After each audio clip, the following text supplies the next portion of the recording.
The air in the crowded third-story room is stifling. It is thick with the heat of too many bodies pressed closely together and the heavy black soot of dozens of burning oil lamps.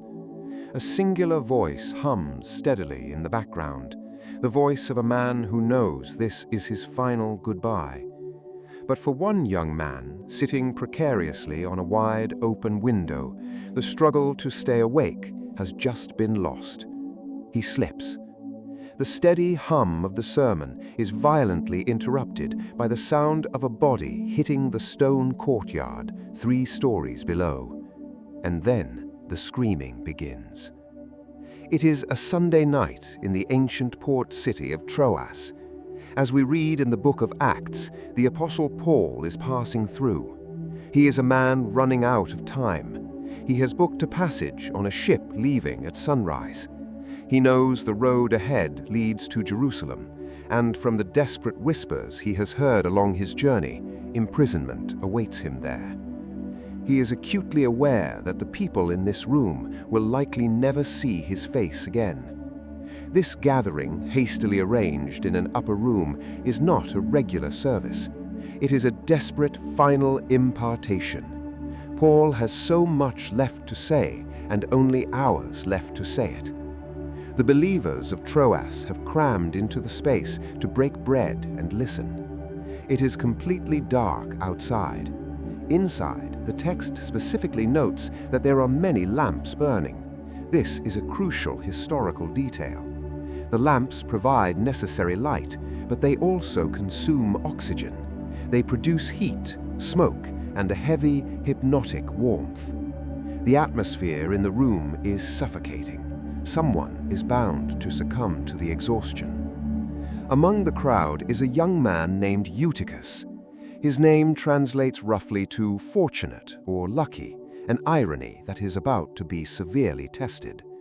To escape the suffocating heat of the inner room, Eutychus has found a seat on the stone ledge of an open window. It is a perilous perch.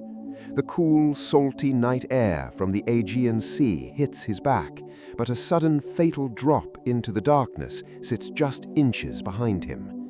Paul speaks, and he keeps speaking. He is driven by a profound, restless urgency. The hours drag on. Midnight approaches, and still the apostle's voice echoes against the stone walls. Eutychus fights the crushing weight of his own eyelids. The cool night air battles the overwhelming drowsiness of the room, but human endurance has its limits.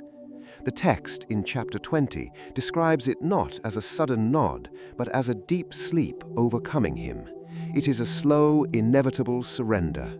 His muscles relax, his balance shifts, and gravity takes hold. He falls.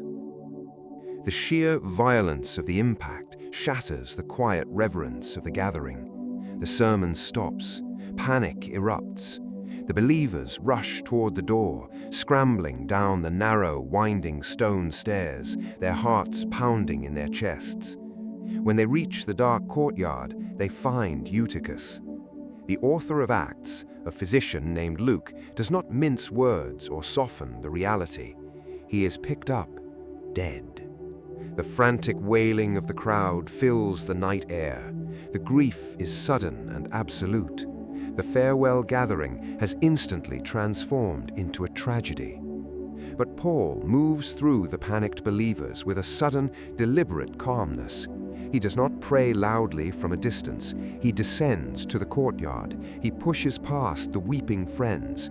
He throws himself directly over the broken body of the boy.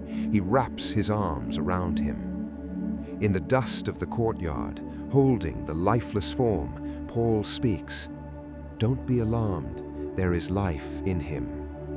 What follows is profoundly strange. The miracle has occurred, yet there is no grand celebration, no lingering spectacle. The sheer urgency of Paul's mission leaves no room for hesitation. Paul simply turns, leaves the courtyard, and climbs the stairs back to the third-story room. He breaks bread, he eats, and driven by that same unstoppable momentum, he resumes his teaching. He speaks until the sun begins to rise over the water. Then he leaves exactly as planned. The believers, meanwhile, take the young man home alive, and they are greatly comforted. We often focus entirely on the miracle of the resurrection, but the story of Eutychus holds a quieter, more haunting resonance. It is a story of colliding realities, the immense spiritual weight of a departing apostle, pressing painfully against the simple, fragile limits of a tired human body. Eutychus was not rebelling, he was not walking away, he was merely trying to listen. He was merely trying to stay awake in a suffocating room, balancing on the edge of a window to catch his breath. It reminds us that even in our most profound, sacred moments, we are still bound by our own exhaustion. We are still deeply vulnerable to the perilous drop just behind us. And sometimes, grace is simply being caught and pulled back from the edge of our own fragility. If you enjoyed this story, consider liking the video and subscribing to the channel. There are many more stories from Scripture over tea still to explore. You can also turn on notifications so you don't miss the next one. And if this story meant something to you, feel free to share it with someone else. Thank you for listening.